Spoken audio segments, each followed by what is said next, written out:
What does the Pope do? And why is it necessary? In the heart of Rome, within the walls of the smallest independent nation on earth, stands a man in white, not a king, not a president. Yet his words echo across continents, his presence felt by over 1 billion faithful.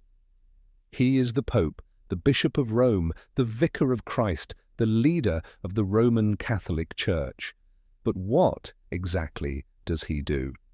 And in our fast-changing modern world, why does his role still matter? To understand the Pope's significance, we must go back nearly 2,000 years to a time of empires and persecutions, of whispered prayers in hidden chambers. According to tradition, the very first Pope was Peter, one of the original 12 apostles of Jesus. A fisherman by trade, Peter became the rock upon which the church was built. He preached in Rome during the reign of Emperor Nero, and it was there that he was martyred, crucified upside down on Vatican Hill. His remains are said to lie beneath the grand dome of St. Peter's Basilica, the spiritual center of Catholicism. From that moment on, a line of successors began, an unbroken chain of leadership stretching through the centuries. These successors, known as the bishops of Rome, came to be seen not just as local leaders, but as shepherds of the universal church. Over time, this office evolved. In the early centuries, the Pope was one bishop among many, but as Rome remained a central hub of trade, culture, and early Christian influence, the Bishop of Rome grew in prominence. By the Middle Ages, the Pope was a figure of both spiritual and political power. He crowned emperors, settled disputes between kingdoms, and issued edicts that shaped the course of Western civilization. But the history of the papacy is not a flawless one. There were times of corruption, of division, even of multiple claimants to the papal throne. The Avignon papacy, where 7 popes lived in France rather than Rome, fractured the church. The Great Western Schism with 3 rival popes sowed confusion across Christendom. Not every pope was a saint. Some were deeply flawed, others were pawns of powerful families or schemers pursuing wealth and power. And yet, despite centuries of turmoil, invasions, reformations, world wars, the institution of the papacy endured. It changed when it needed to, holding on to tradition, yet never frozen in time. Today, the Pope is the spiritual leader of the world's 1.3 billion Catholics. He is the Bishop of Rome, the head of the Vatican, and the successor of Saint Peter. His responsibilities are immense, ranging from the deeply spiritual to the profoundly administrative. Each day, the Pope rises early. His mornings begin in quiet prayer, followed by Mass, often in a private chapel with a small group of guests or Vatican staff. From there, the work begins. He reads reports from bishops across the world. He meets with ambassadors, religious leaders, and heads of state. He writes encyclicals, official letters that express the Church's position on pressing global issues. He delivers speeches, leads services, hears confessions, and signs documents that guide the Church's doctrine. But what makes the Pope different from other leaders? He is the only global religious leader with a sovereign nation of his own, Vatican City. Though it spans only 121 acres, this city-state has its own police, postal service, banking system, and diplomatic corps. The Pope appoints his own ministers, known as the Roman Curia, who help him govern not just Vatican City, but the entire worldwide Church. His role is multifaceted. First, he is a teacher. The Pope offers moral and theological guidance to Catholics worldwide. When he speaks ex cathedra, literally from the chair of St. Peter, his declarations on faith and morals are considered infallible, protected by the Holy Spirit.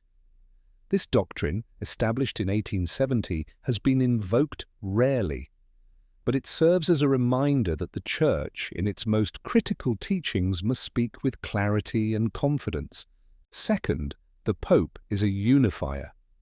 In a world divided by culture, language, and politics, The Catholic Church spans every continent. It includes farmers in rural Kenya, bankers in New York, and monks in Korean monasteries. The Pope binds them together, one church, one faith, under one shepherd. Third, he is a bridge builder.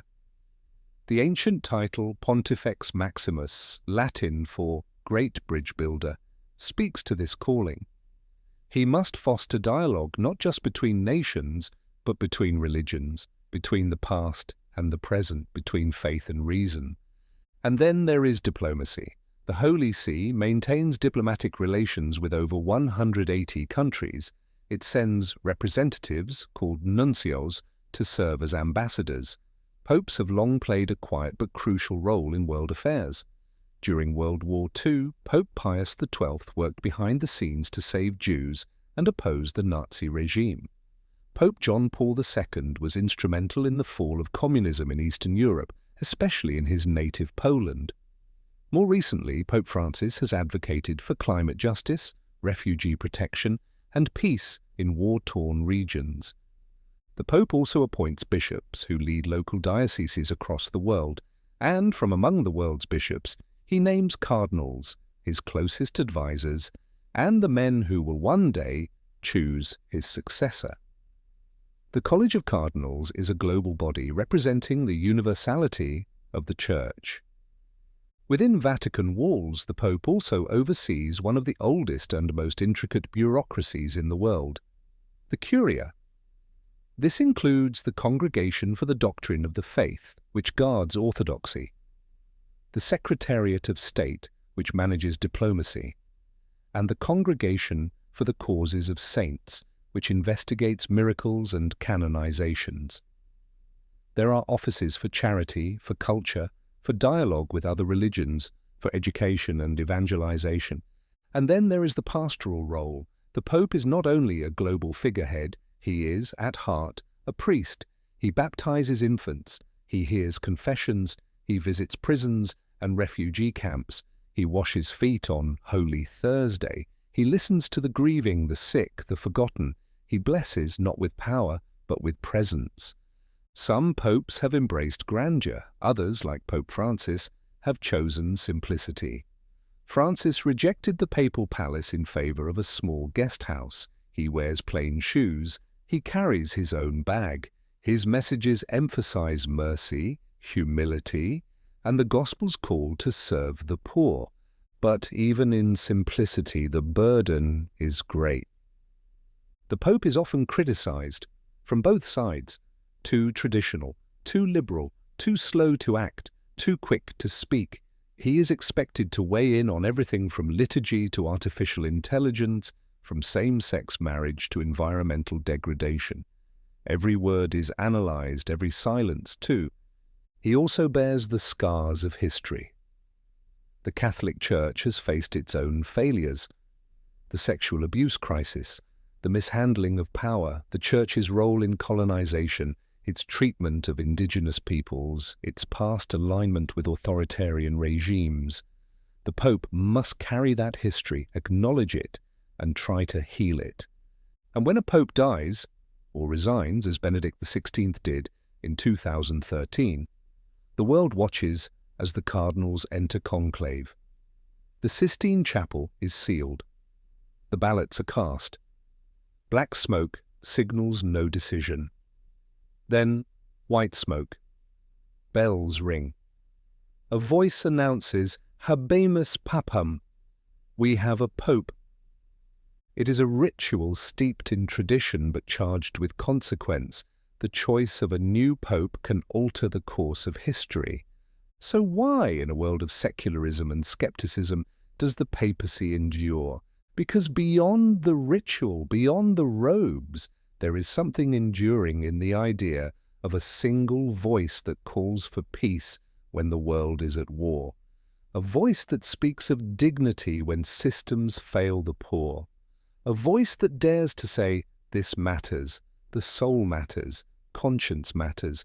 The Pope may be a man, but his office carries the memory of centuries and the hope of tomorrow. He is a pilgrim on a long road, a guardian of a flame that has burned since Peter walked the streets of ancient Rome.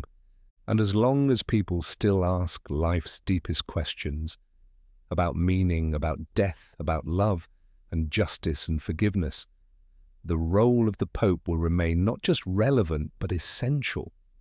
Because even in the digital age, the world still listens for that voice on the balcony, not just for Catholics, but for anyone who still believes that some truths are worth preserving, some voices are worth hearing, and some roles, even after 2,000 years, still matter.